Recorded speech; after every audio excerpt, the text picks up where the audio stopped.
Merci.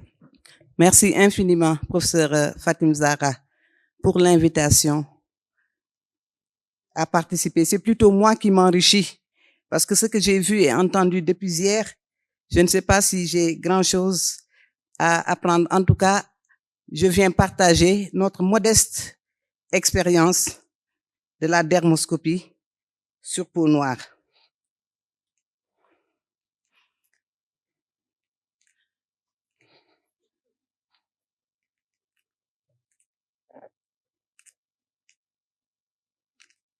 Donc, à travers ces remerciements, c'est bien sûr à toute la Société marocaine de dermatologie, à tous les dermatologues qui me font l'honneur et l'amitié de m'accueillir. Je vous remercie infiniment pour votre affection.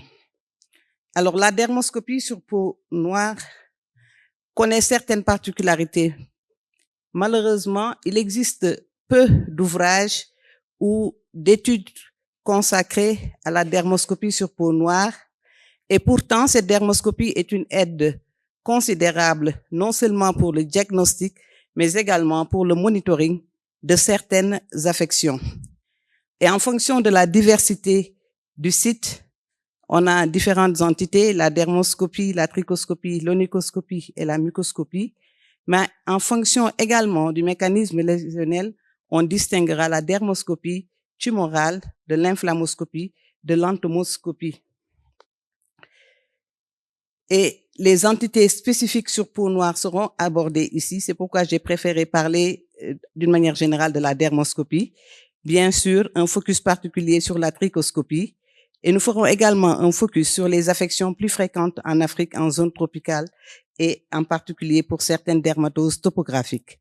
Et sans plus tarder, nous allons démarrer par ce cas clinique avec cette fillette de 9 ans qui est venue en consultation accompagnée par sa mère et qui était adressée par une autre collègue pour la prise en charge d'une alopécie acquise de survenue brutale.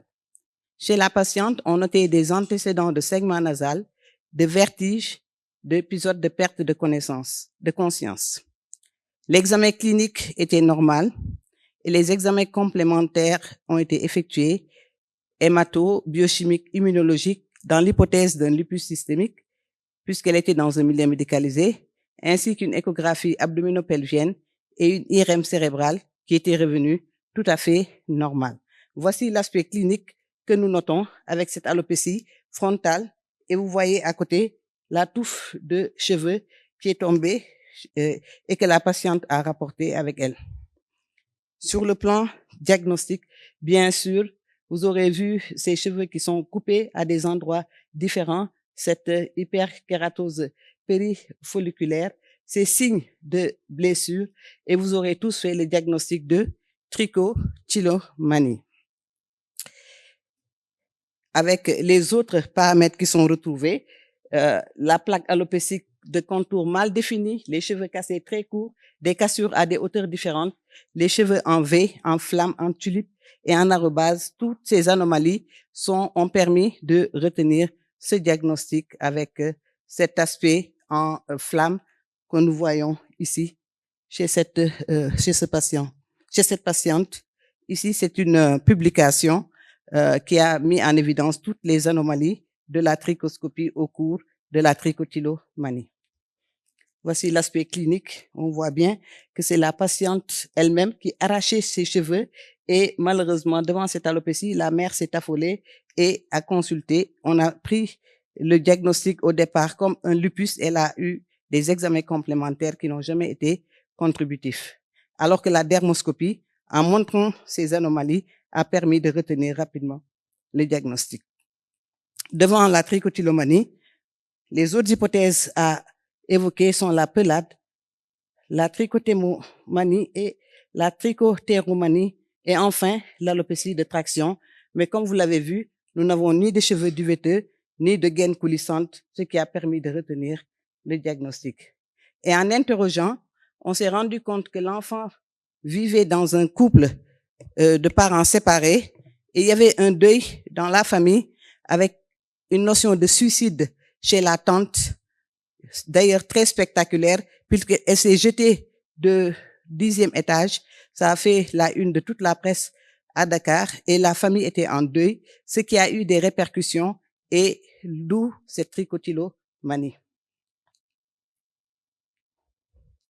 Un autre cas clinique, un jour, en donnant un avis dans une clinique de Dakar, après la visite, l'infirmière est venue nous demander vraiment très discrètement des conseils par rapport à une pédiculose, puisqu'elle avait honte de dire qu'elle avait une pédiculose, puisque c'est très mal vu d'avoir une pédiculose dans l'inconscient collectif en consultation. Ce qui fait que en milieu hospitalier, c'est exceptionnel de retrouver des personnes qui viennent consulter pour une pédiculose, en tout cas à Dakar.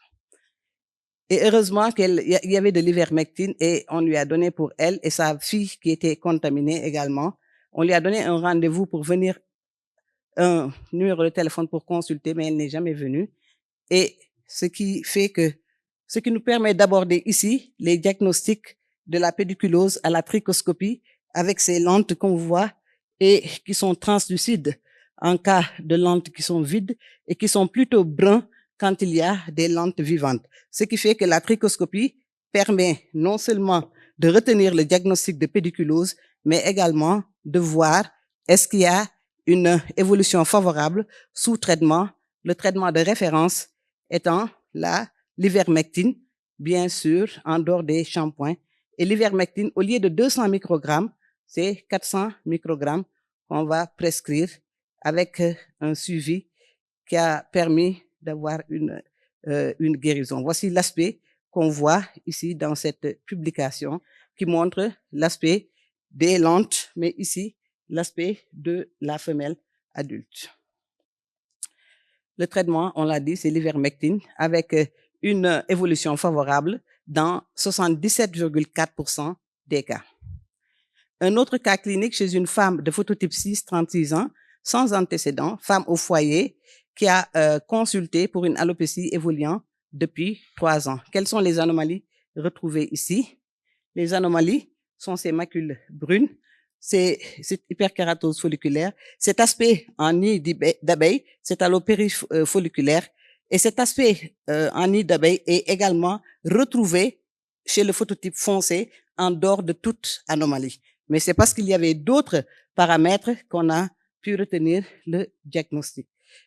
Voici la présentation clinique.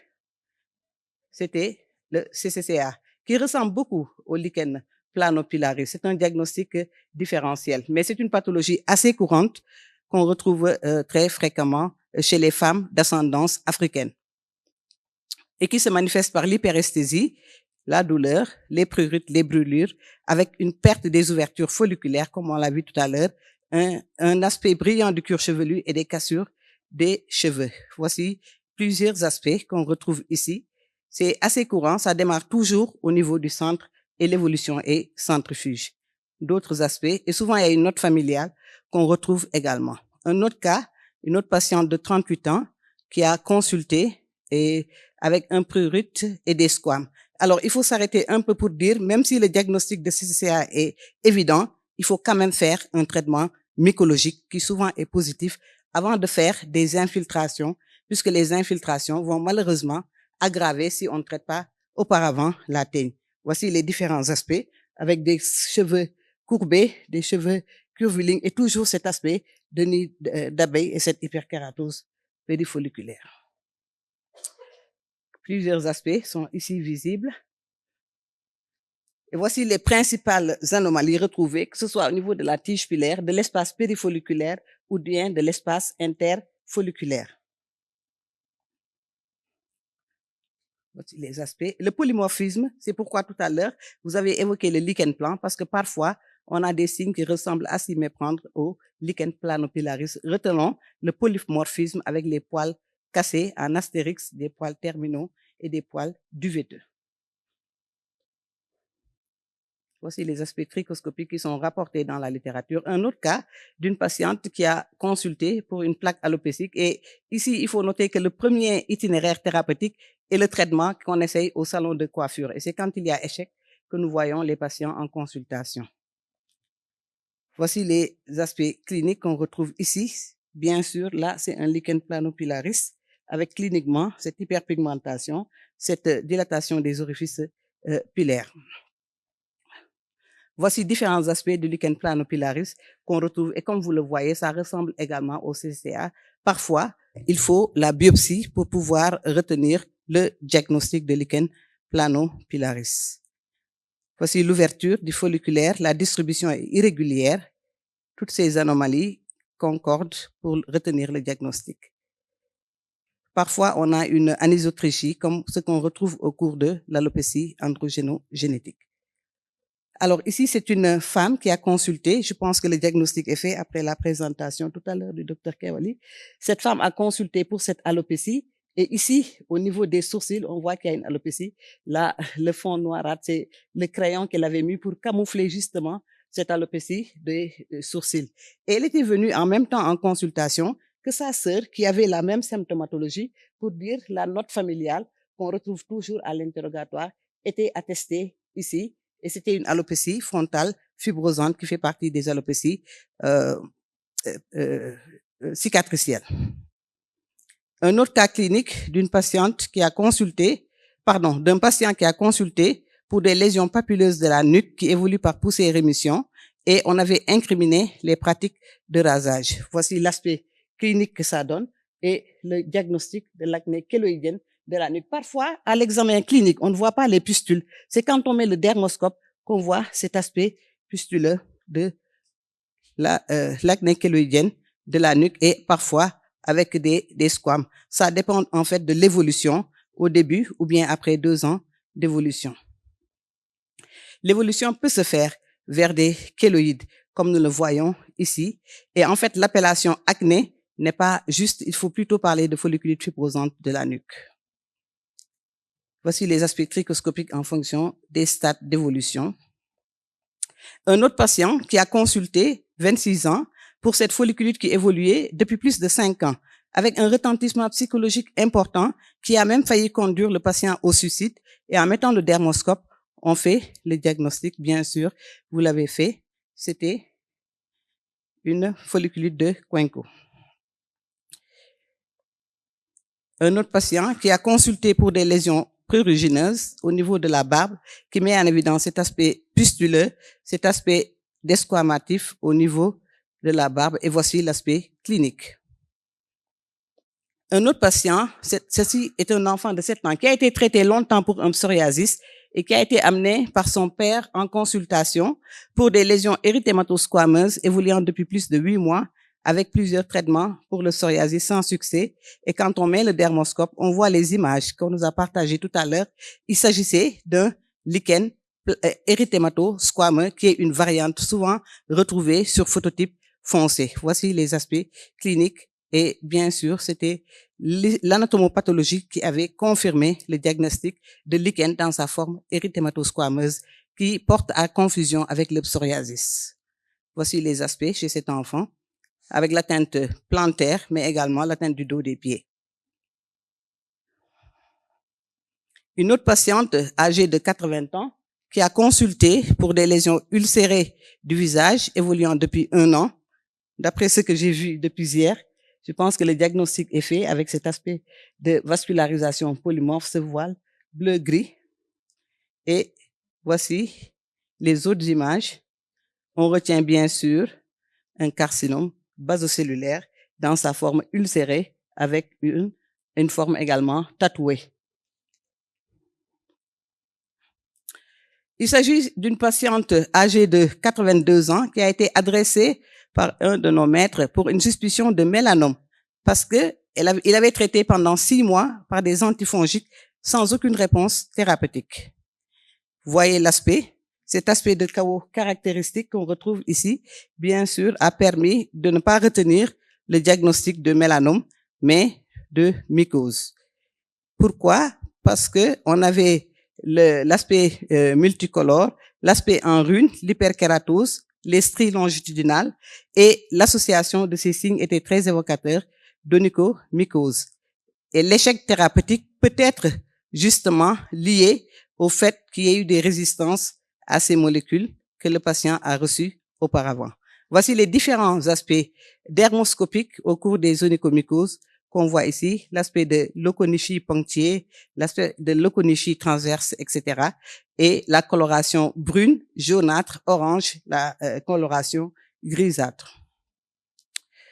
Donc, on a eu un échec thérapeutique très certainement lié à la résistance qui est de plus en plus rapportée au cours de ce traitement. Et hier, je pense que le professeur Chiep a parlé de la nécessité de faire l'avulsion de l'ongle et de faire la biopsie pour confirmer le diagnostic.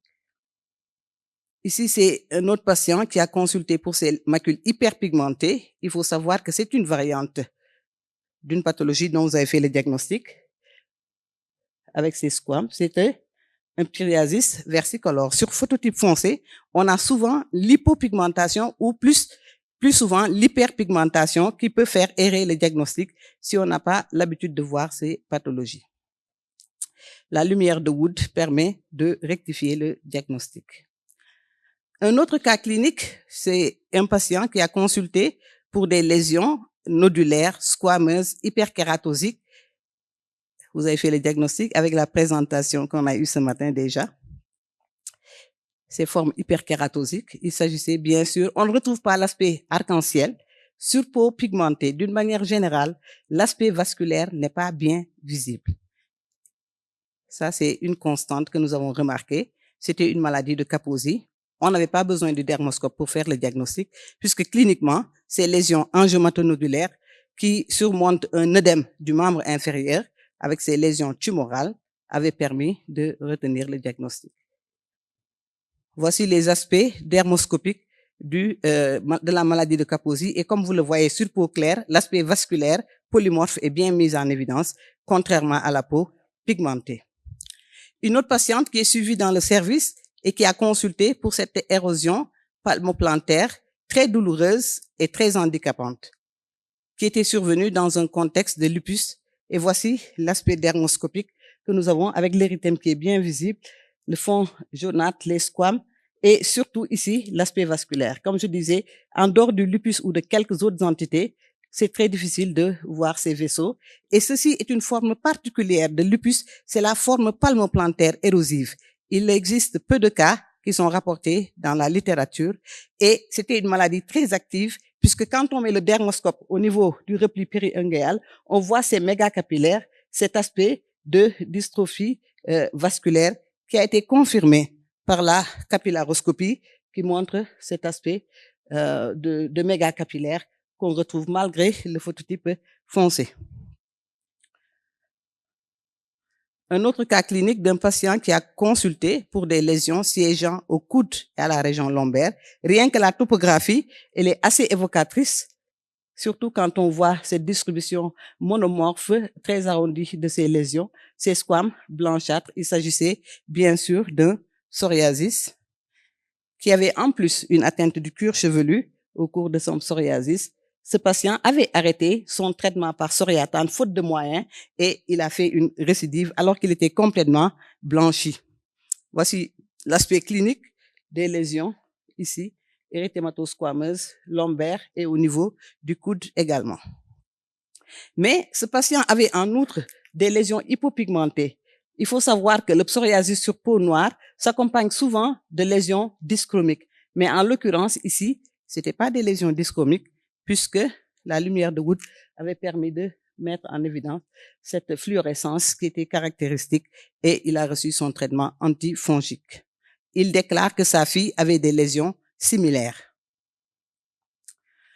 Un autre cas clinique, c'est un patient c'est une patiente qui est originaire de la zone rurale et qui est suivie pour ce pied de Madura avec cet aspect qui est caractéristique. En fait, ici, le dermoscope ne sert pas à poser le diagnostic, il est fait à la mycologie et à l'examen anatomopathologique, mais c'est surtout pour voir l'évolution. Est-ce qu'il y a une production toujours de grains chez cette patiente qui était traitée par itraconazole depuis plus de 2 ans et qui était toujours en évolutivité? Il faut savoir que le traitement peut durer jusqu'à 5 ans. Voici une publication à propos d'un clinical report, un case report sur l'aspect qui ressemble beaucoup à notre patient, mais ici, la peau étant plus claire, on voit cet aspect de vascularisation qu'on retrouve des zones orangées qui témoignent de ce granulome centré par un grain. Et enfin, un autre cas clinique chez un patient qui a consulté pour cette hyperpigmentation. Là aussi, le diagnostic est évident, mais ce qui était intéressant, c'est de mettre en évidence cette inversion des crêtes et des bandes. On voit l'hyperpigmentation qui met en évidence, qui permet d'orienter la biopsie et qui permet de retenir également le diagnostic de mélanome. Voici différents aspects. On a inversion des sillons et des crêtes ici. Tout est, bon, bien sûr, le fond jaunâtre, c'est la bétadine, malheureusement. Un autre cas clinique, chez un patient qui a consulté pour des lésions hyperpigmentées, asymptomatiques, à surface kératosique. Voici l'aspect clinique et je demande votre avis. Quelle est l'hypothèse diagnostique la plus probable? Kératose séborrhéique, irrité, ou bien? Je ne veux pas être la seule à me tromper parce que c'est pas le diagnostic. Exactement. C'était une maladie de Bowen qui a été confirmée par l'examen anatomopathologique avec ces lésions ici au niveau de la face postérieure de la cuisse, hyperkératosique.